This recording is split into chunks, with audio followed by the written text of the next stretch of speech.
yung monthly rent is not enough for monthly payment ng loan mo. Actually, yes, sometimes may ganitong scenario, pero meron naman tayong magagawa dyan, no? So for example, talagang fully finish or basic finish lang talaga yung turnover ng unit mo, tapos pinaupahan mo. So ibig sabihin, yung monthly amortization mo, 100% din ako na hindi mako-cover up na magiging monthly rate mo dun sa rental fee mo for the basic finish na turnover unit.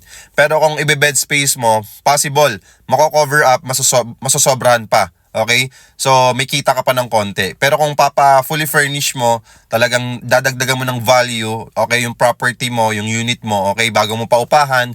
So, madadagdagan din yung value ng renta mo. Okay, tataas din yung rental rate mo na pwede mong isingil dun sa renter mo. So, for example, dito sa amin, kapag fully furnished, meron po dito nagpapaupa ng 30,000 up to 40,000 per month na unit. So, just imagine, no, 10,000 to 25,000 cash out only.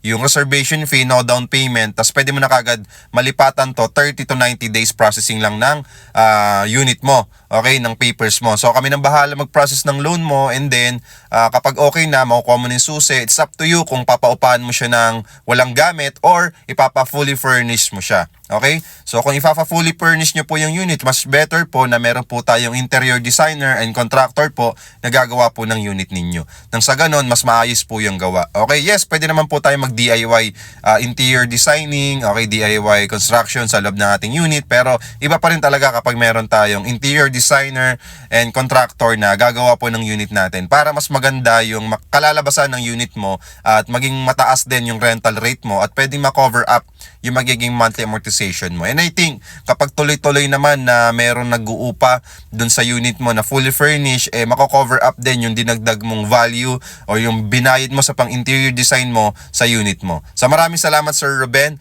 Okay, kung interested din po kayo for only 10,000 to 25,000 cash out only promo natin na 2-bedroom unit. Meron din tayong 3-bedroom. Okay? Just follow me and message me. Ang maganda dito, no down payment, ready for occupancy pa at pwede mo nang malipatan in just 30 to 90 days. Maraming salamat po and God bless.